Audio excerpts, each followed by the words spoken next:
दोस्तों ये हमारा पहला चैप्टर है अकाउंट्स का।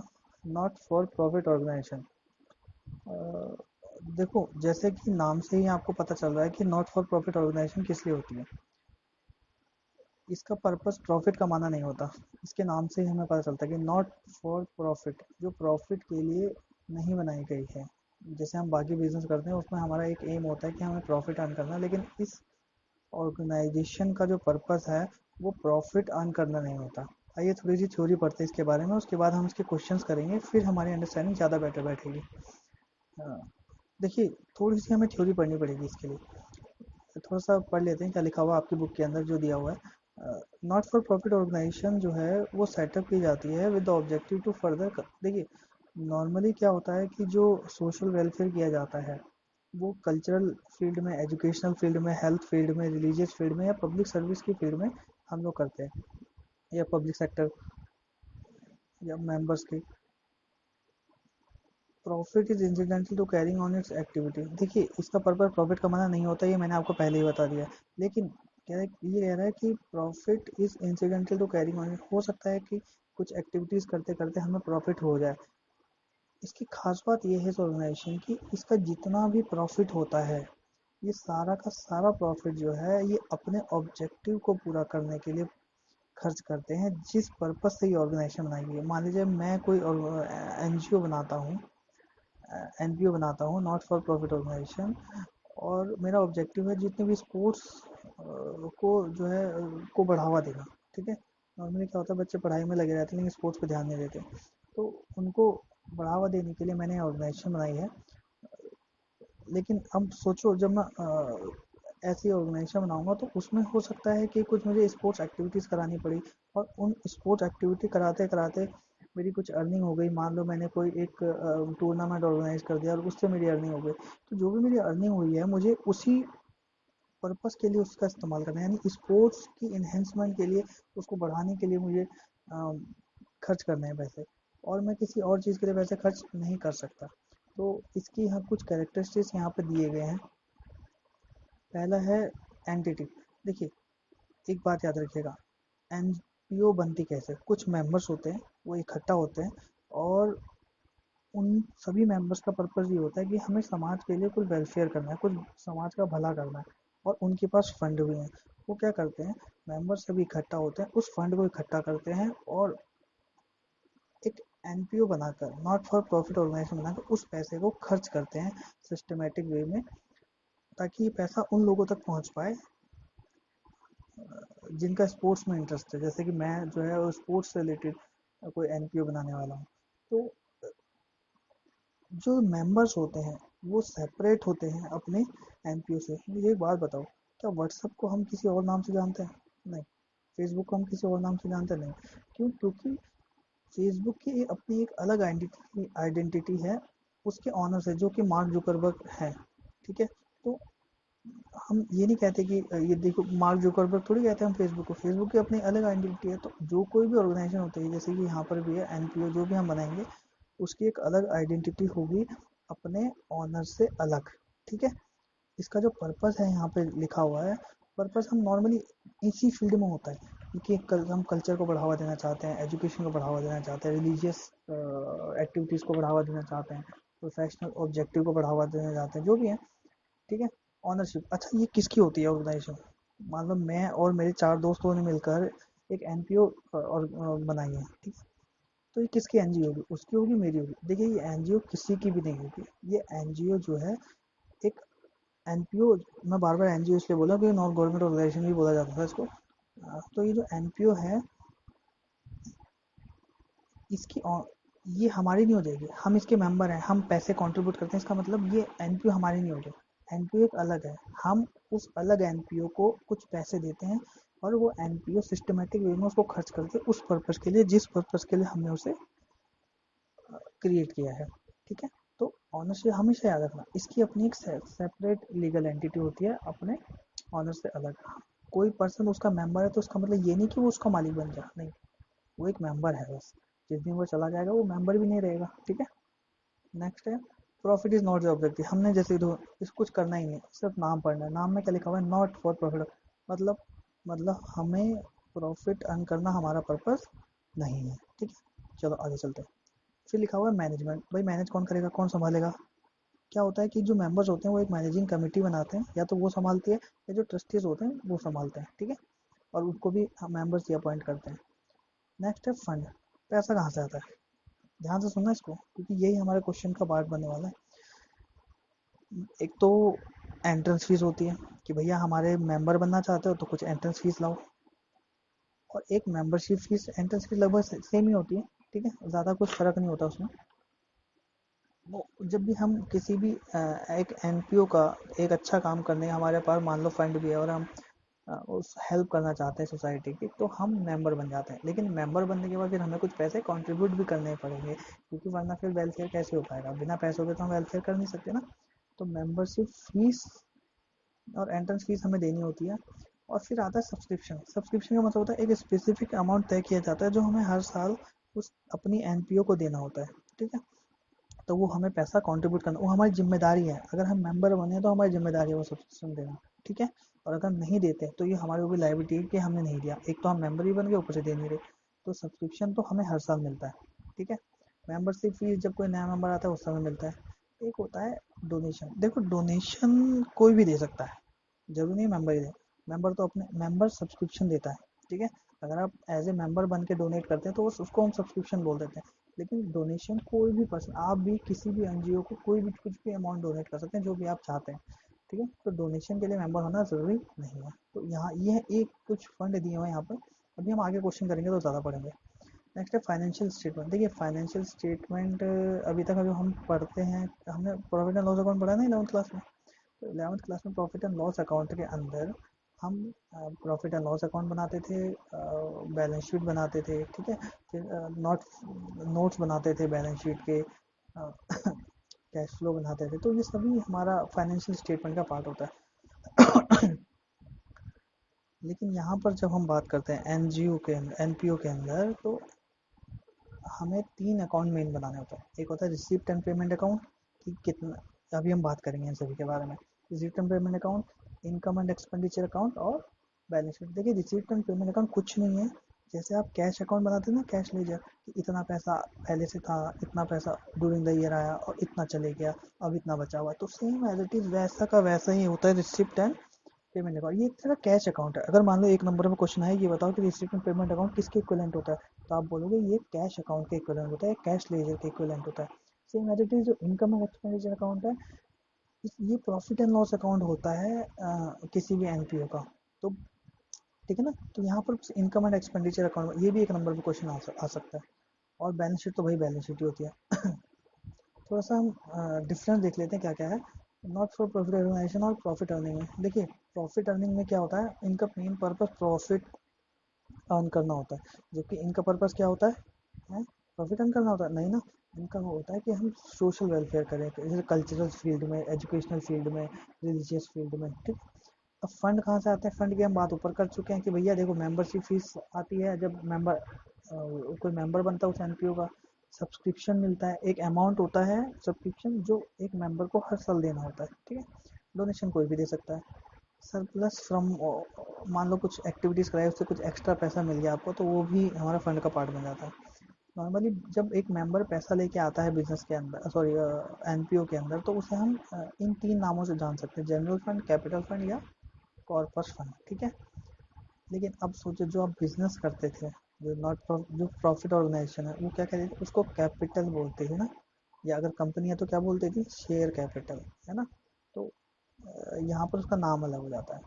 फाइनेंशियल स्टेटमेंट यहाँ पे 3 अकाउंट बनाते हैं: receipt and payment account, income and expenditure account या बैलेंस शीट।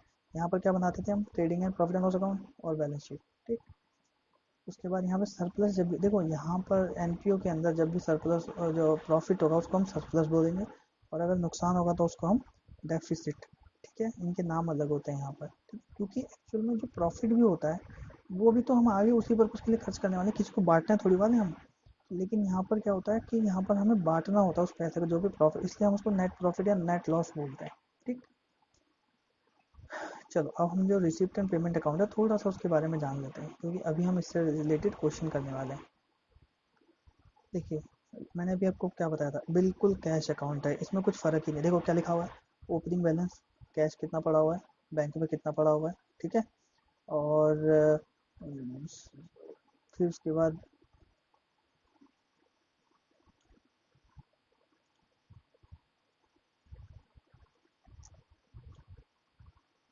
ठीक है, यहाँ पर क्या देखो सब्सक्रिप्शन लिखा हुआ है भाई,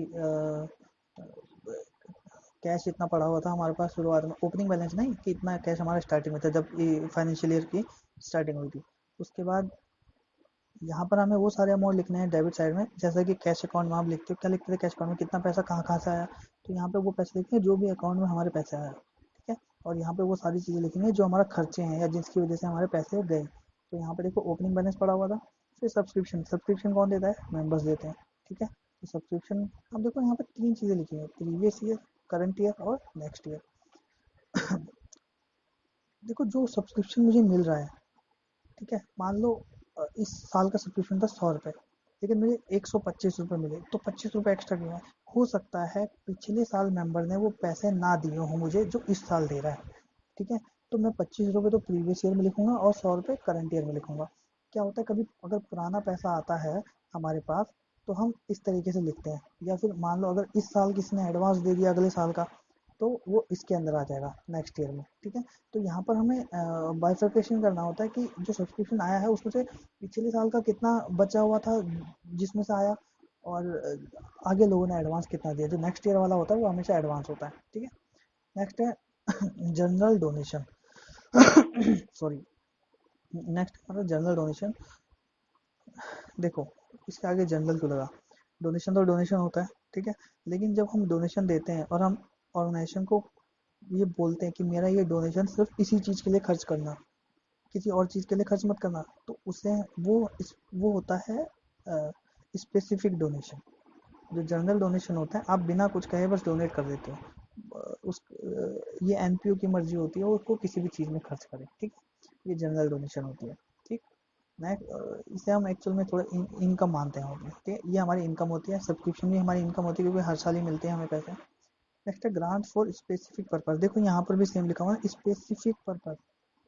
तो हम किसी स्पेशल कि मैंने पैसा दिया एनपीओ को और ये कहा भाई मेरा ये पैसा सिर्फ इसी चीज़ के लिए खर्च करना, या इन पैसों से गिफ्ट ही देना बच्चों को, या इन पैसों से बच्चों को लैपटॉप ही देना, या इन पैसों के लिए बच्चों के लिए किट ही लाना, तो एनपीओ को उसी चीज़ के लिए खर्च करना पड़ेगा वो पैसा, और किसी चीज़ के लिए खर्च नहीं कर सकती वो।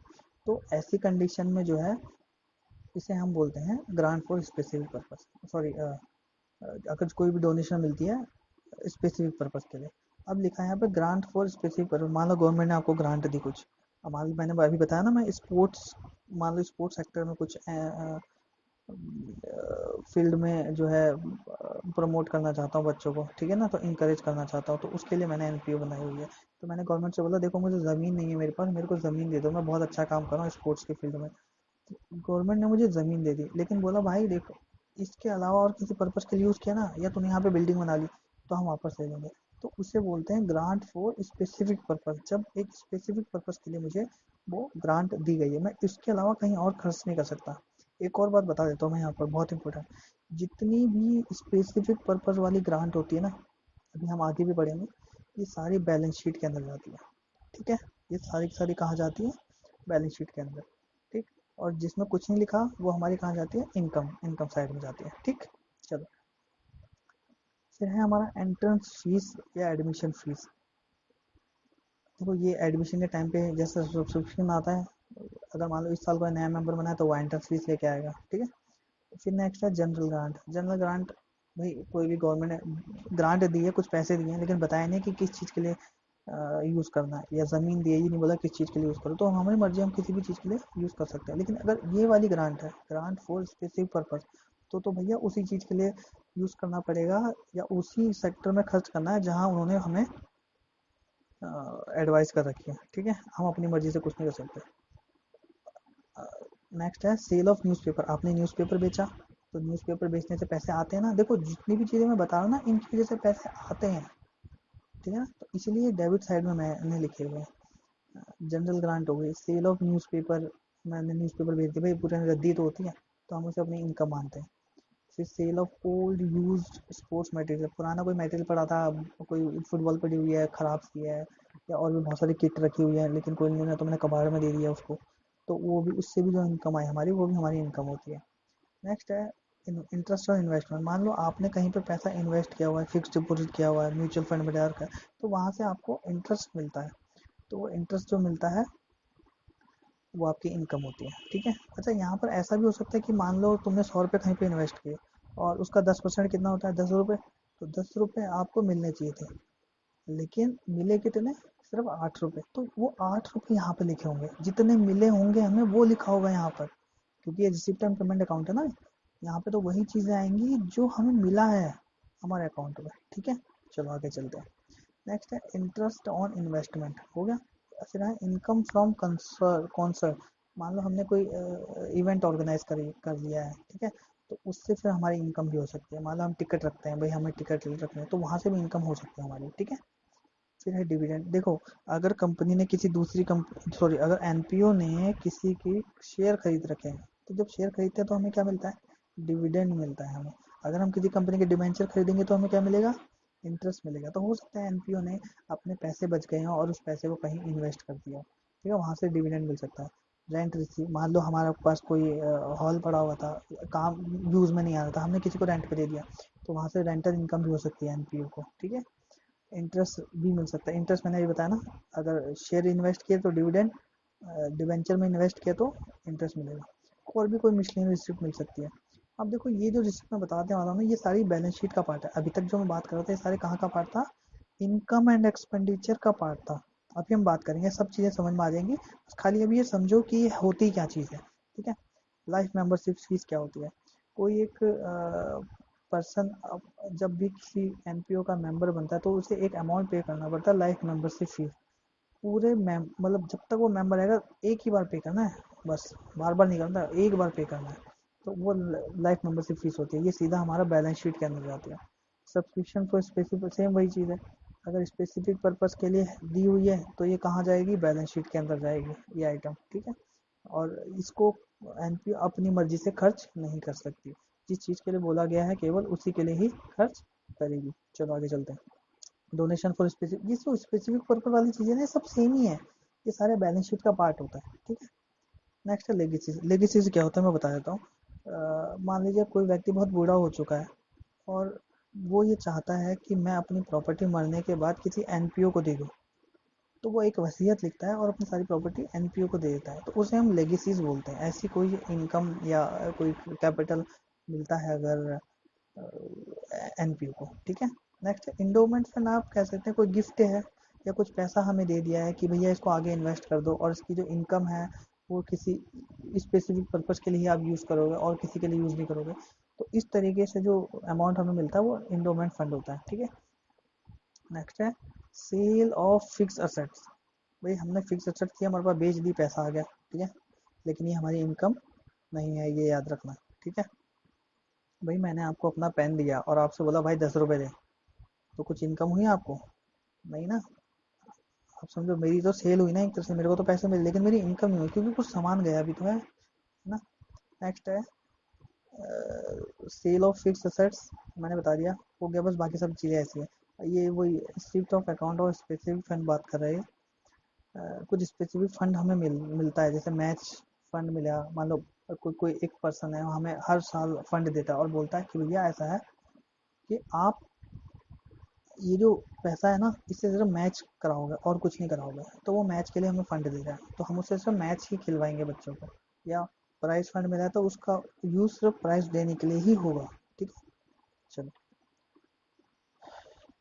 फिर ये खर्चे, और ये देखो, ये तो वो सब चीज़ें थी जिससे हमारे पास पैसे आते हैं। अब जिससे जाते हैं, किस किस चीज़ के लिए जाएंगे, भैया हमें सैलरी देनी पड़ेगी, हमें रेंट देना पड़ेगा, हमारे कुछ स्पीड बूस्ट करने होते हैं, जो हमें कुछ एडवर्टाइजमेंट। भाई देखो, आपने देखा होगा ना, बहुत सारी एनपीओ जो है वो एडवर्टाइजमेंट करती है कि डोनेट करो, अमाउंट डोनेट करो, तो वो एडवर्टाइजमेंट भी तो करिए, उसका भी तो खर्चा ही है, ठीक है।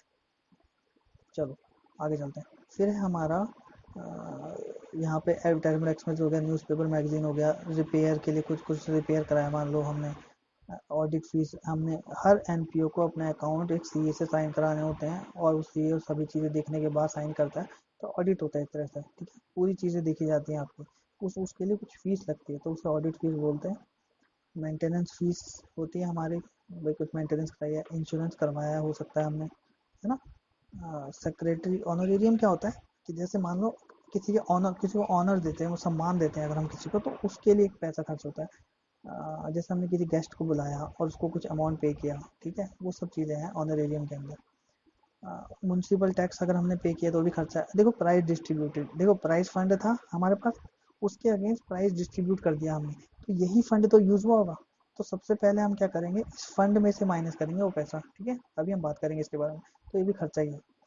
ऑफिस एक्सपेंस, हमने कुछ ऑफिस के लिए खर्चा किया, देखो ये यहाँ पे लिखा हुआ है ना, कंसर्ट से इनकम हुई हमारी, इनकम फ्रॉम कॉन्सर्ट्स लिखा हुआ है। तो जब कॉन्सर्ट कराएंगे तो हम टिकट भी तो रखेंगे उसकी, और तो उसके लिए कुछ खर्चे भी तो होंगे ना, शो कराएंगे तो वो खर्चे यहाँ पर है। कोई भी मिसलेनियस पेमेंट किया हमने तो वो भी माइनस हो गई यहाँ से।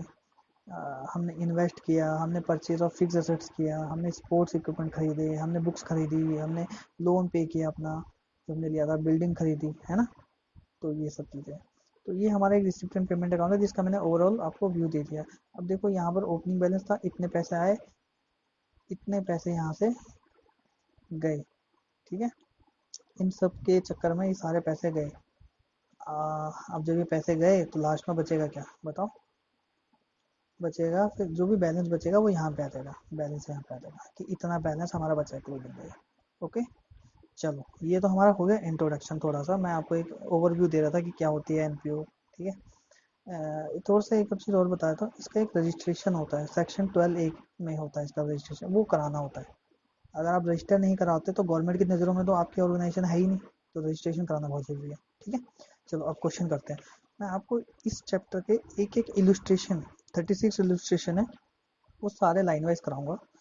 अ, बस आप देखते रहिए, ध्यान से देखिएगा मैं क्या कर रहा हूँ, ठीक है, ताकि आप जब क्वेश्चन सॉल्व करो तो आपको हेल्प मिलेगी। चलिए चलते हैं।